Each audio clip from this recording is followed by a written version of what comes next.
Rick Harrison built a huge business, but now it is breaking down piece by piece. The Pawn Stars TV show ended quietly in 2025 without the History Channel explaining why. His own son, Cory, said the show was fake and moved to Mexico for good. Rick's mom is taking him to court, saying he stole millions while she was sick in a hospital. And after losing his dad, mom, and son in just a few years, Rick is trying hard to start over with something called Pawn Stars 2. But people in the business say he is really just trying to save himself from running out of money. Rick Harrison was born on March 27, 1965 in Lexington, North Carolina, and his family history was already heavy. His dad, Richard Benjamin Harrison, Jr., was strict like a Navy man, while his mom, Joanne Rue Harrison, tried to keep their home running. Rick had an older sister named Sherry, but she died when she was 6. That loss left a sad, empty space in the family. Then in 1967, when Rick was only 2, the Navy sent his dad to San Diego and the whole family had to move again. It was the start of a life filled with packing boxes and never staying long enough to feel at home. Each move meant new schools and new faces, and little by little it made Rick someone who learned to fit in fast. When he turned 8, things got even harder. That was when the seizures started. He would lose control of his body, and it happened about once a month. Sometimes his muscles hurt so much afterward that he stayed in bed for days. While other kids played outside, he lay still in a dark room trying to get better. Time kept passing, and he missed chances to play, make friends, or feel normal. But something surprising happened during those long hours in bed. He picked up books. Then he kept reading them one after another until reading became his whole world. He later said that reading saved his life because it filled the quiet, kept his mind busy, and gave him something to love when his body wasn't working right. During those same years, he found a series called The Great Brain. There were 10 books, and he read every one of them like they were written just for him. The main character, Tom Fitzgerald, was a smart boy in Utah who always had a plan. Rick liked the way Tom thought, the way he looked for chances to make money, and the way he kept going when things went wrong. Rick began to feel something similar growing in himself. He started thinking about money, deals, and ways to make things happen even when the world seemed hard. The books taught him how to see problems as puzzles and how to be smart, but honest about what happens next. In a childhood that felt out of his control, those stories gave him a path to follow.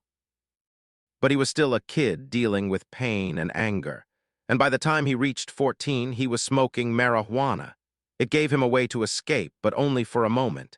His parents sent him to a rehab center the same year. He went to daily meetings where counselors warned him about the danger.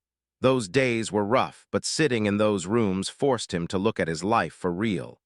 Slowly, he began to understand that every choice adds up. Every shortcut has a cost.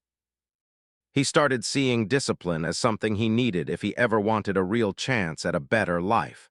School became another struggle. Because of the seizures, he missed so many days that he fell too far behind to catch up. By 9th or 10th grade, he decided there was no point in staying. Schools in the late 1970s did not know how to help kids with health issues like his, so he left. It was not because he failed. It was because life needed him to go a different way, and he started making that path fast. By the early 1980s, he was living in Las Vegas and selling things at swap meets. That was where he became the first teenager in town to sell fake Gucci bags. He bought them in New York's Chinatown for about $10 and sold them for around $100. Some weekends he made $2,000. For a teenager, that was huge money. He felt the excitement of making something out of nothing. And he learned that making money brings competition. When cheaper bags from Asia started showing up, his money dropped. Instead of quitting, he drove to the Los Angeles clothing district and found a new plan. This time it was fake Jordan jeans. He bought pairs for about $15 and sold them for around $40 or $50. Once he changed his plan, money started coming in again. Being able to change quickly became a part of who he was. Around that same time, life took another turn. His girlfriend Kim became pregnant when he was 17. They had sad times early on, then had their son Cory on April 27, 1983, only a few days after Rick turned 18. He chose to marry Kim, and in a city like Las Vegas, their young marriage was what everyone talked about. 2 years later, they had another son, Adam, but the stress of being young parents mixed with Rick constantly working broke the marriage apart. By 1985, they divorced and Rick took care of both boys. That choice pushed him even harder because now he had two lives depending on him. Then came the year that forced the whole Harrison family to start again. In April 1981, a real estate crash in Kentucky took everything Rick's parents had built. They had only $5,000 left, and that money was supposed to cover a move, rent, food, and whatever came next. They went to Las Vegas, hoping the city would give them a fresh start. Back then, Las Vegas was rougher, smaller, and nothing like the shiny tourist place it eventually became. The Harrisons arrived knowing nobody, but within weeks they opened the gold and silver coin shop. It was only 300 square feet, barely enough space for customers to walk in. Rick worked there by day and took back cars for the bank at night. They struggled to make even $100 on some days, but they kept showing up. There was also a weird law in the city during those years. No new pawn shop licenses could be given out until the population hit 250,000. In 1981, the population was around 25,000. City officials thought that number would not be reached for decades. Rick refused to wait. Every week, he called the city statistician to check the numbers. He waited like this for 8 years. Then, in April 1989, the number finally hit 250,000. Rick rushed to City Hall and got the license. That moment changed everything. The gold and silver pawn shop opened that same month at 713 Las Vegas Boulevard. It was still small, but it was theirs. In the first year, the shop made money. By the mid-1990s, it was becoming a famous local spot, one deal at a time. As the years went by, the numbers grew. By 2005, the shop was loaning out about $3 million each year. The average loan was between $75 and $150. Their money from interest reached about $700,000 a year. They were handling thousands of deals, touching everything from broken jewelry to rare collectibles. It was an amazing climb from the days when the family arrived in Las Vegas with only $5,000 and a huge need to start over. Rick Harrison spent years trying to change how people saw pawn shops. He wanted to move them away from the scary image that made people think of trouble instead of business. Back in 2003, he was briefly on a show called Insomniac with Dave Attell, and that tiny bit of fame gave the shop a spark. He held on to that spark and kept trying.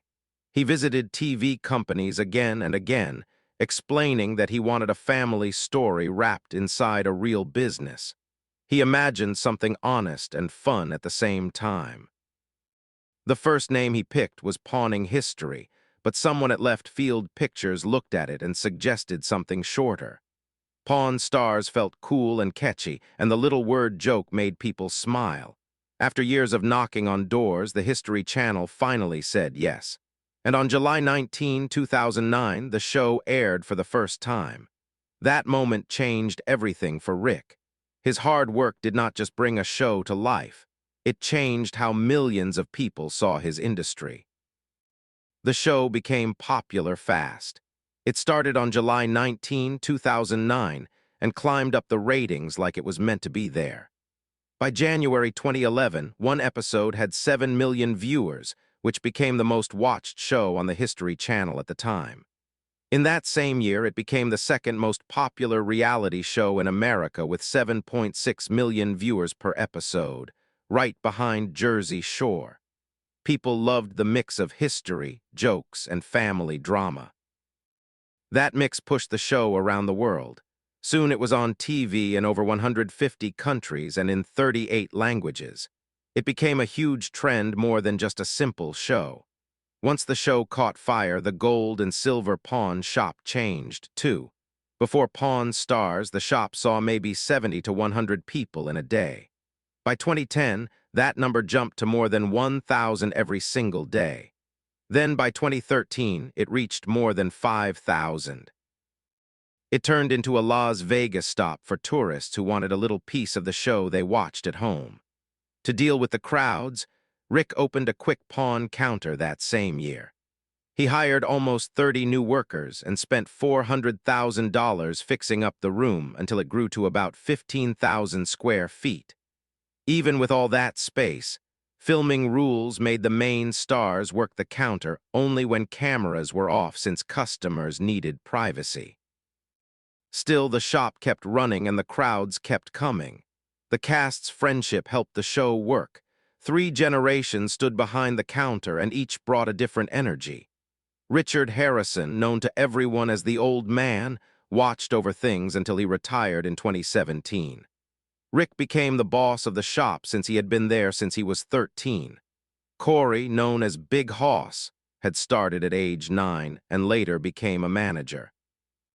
Austin Russell, the friend everyone called Chumley, joined when he was 21 and brought the jokes and wild moments that made the arguments less serious. The slow fights between Rick and Cory and the teasing at Chumley felt real because they came from real history. That connection kept fans watching for more than 10 years. Rick did not juice. T make money from the cameras. He made some of his biggest deals on the show. One of the craziest moments happened when he paid $250,000 for 12 original drawings from the book Where the Wild Things Are. The drawings from the mid-1960s were rare and special pieces of children's books. Rick looked shocked while buying them and said he could not believe he was doing it. Even so, he knew how valuable that art was. Another huge buy happened with a silver collection weighing 3,372 ounces. Rick bought it for $111,000. He explained on the show that silver does more than look pretty. It runs through phones, computers, and TVs because it carries electricity very well. With silver costing around $25 to $30 per ounce, the collection was worth money for the metal and for factories. Then came the 1932 Lincoln Roadster for $95,000. Only 112 of those cars were ever made. The model was a top prize from its time and could reach around $170,000 at an auction. Rick knew exactly what he was looking at. He saw how it was built, how rare it was, and the future price. He also bought a Les Paul guitar for $90,000. This guitar once belonged to Mary Ford, the wife of Les Paul. That story behind the item made it more valuable than a normal old guitar because it connected directly to a famous music person. Rick looked at it as a piece of living history. One item he could not bring home was the Robosaurus. It stood 40 feet tall, weighed 31 tons, and breathed fire like a metal monster. The price was $1 million. Cory joked that it was a little out of his budget.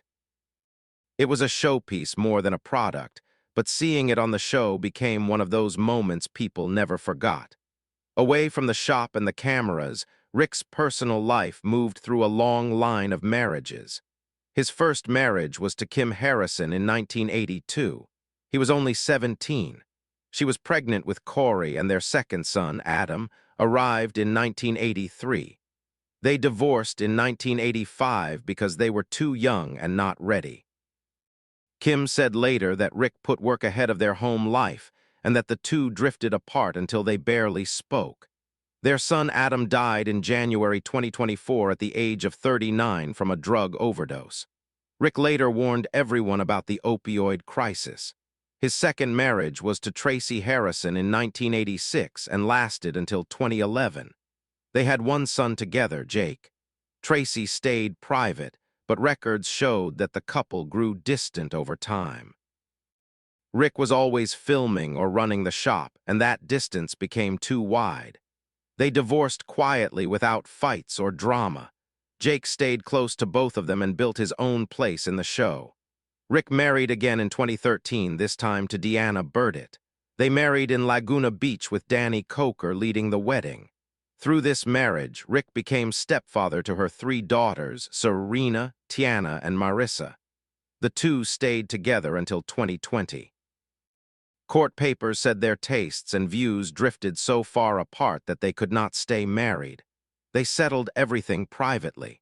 Rick later told TMZ that the split was agreed on by both. He stayed connected to her daughters even after the divorce. His 4th marriage came in 2021 to Amanda Palmer, but it lasted only until 2023. There were few details, very little news, and no public fighting. The marriage faded quietly and ended in less than 2 years. Then in March 2025, Rick announced something new. He was engaged to Angie Polashk, a nurse from Las Vegas. He said they got along well and had never fought. They started dating in early 2024. He proposed at a winery in Chile with a huge ring from his own pawn shop. He also said he was unsure about signing a prenup, even though he had skipped one in all previous marriages. He believed marriage should last forever, even while admitting that sometimes things fall apart. This engagement came not long after losing his son, Adam. It marked a strange mix of sadness and hope in his life. On March 9, 2016, the quiet feeling of a normal day in Las Vegas broke when police arrived at Chumley's home because of a serious claim made by a shop employee. What they found inside changed everything. Room after room held things that should not have been there. Officers found 12 guns hidden around the house. A mix of handguns, rifles, and shotguns, some still loaded. They also found marijuana, meth, drug tools, and lots of ammo. Most of it was locked inside a safe, though small amounts of drugs and clothing were scattered across other rooms. Chumley said later that everything was for his own use, but the law was clear. Anyone using illegal drugs could not legally own guns, so the officers took everything. They even got permission for a blood test, believing that whatever happened might have been caused by drugs. Once the raid ended, the legal trouble began. Chumley suddenly faced 20 serious charges regarding drugs and weapons. He spent one night in jail before paying money to get out.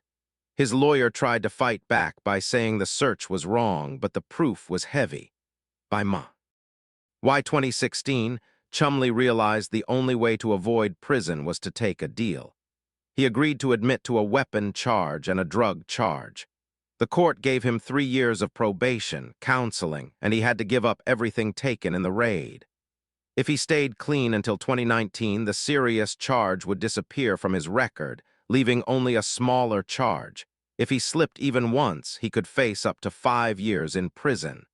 Through all this, the History Channel stayed silent. Pawn Stars kept airing without saying anything. People in the business whispered that the channel was staying away to protect the brand. Even though the serious assault claim was dropped, the large number of charges made the situation too risky to talk about. Chumley disappeared from events and interviews for months, and fans noticed the sudden silence. The channel simply kept filming. The show moved on while one of its stars lived through the trouble off-screen. Then came another blow. Richard Harrison, known to millions as the Old Man, died on June 25, 2018 at age 77 after a long fight with Parkinson's disease. Viewers had watched him get weaker over the years, his voice softer, his movements slower. Rick announced the news with a message that touched people everywhere. He wrote that he had lost a friend, a father, a teacher, and more. The History Channel released its own message, thanking him for the wisdom and charm that helped turn a small pawn shop into a famous Las Vegas landmark.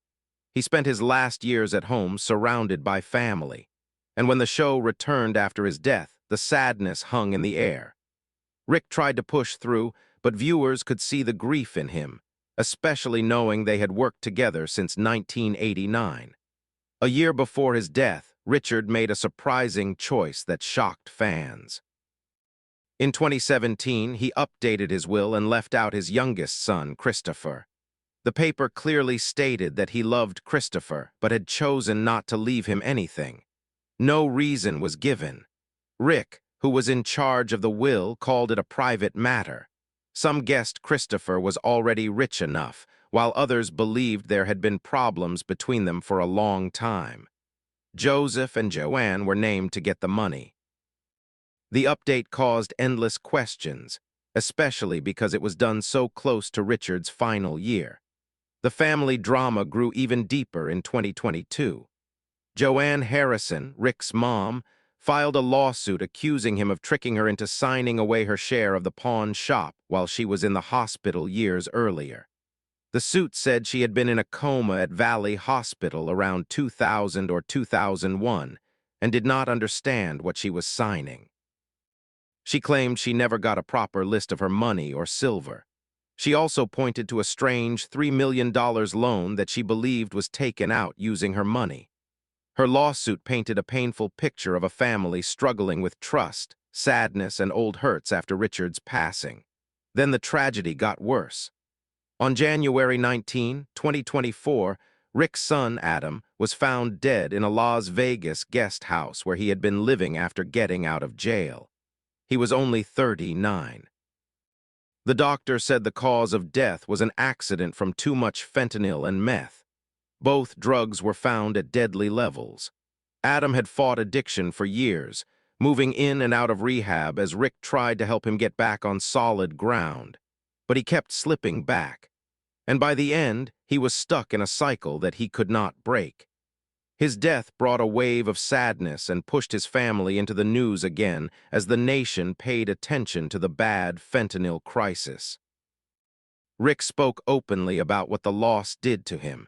He said there was nothing worse than losing a child.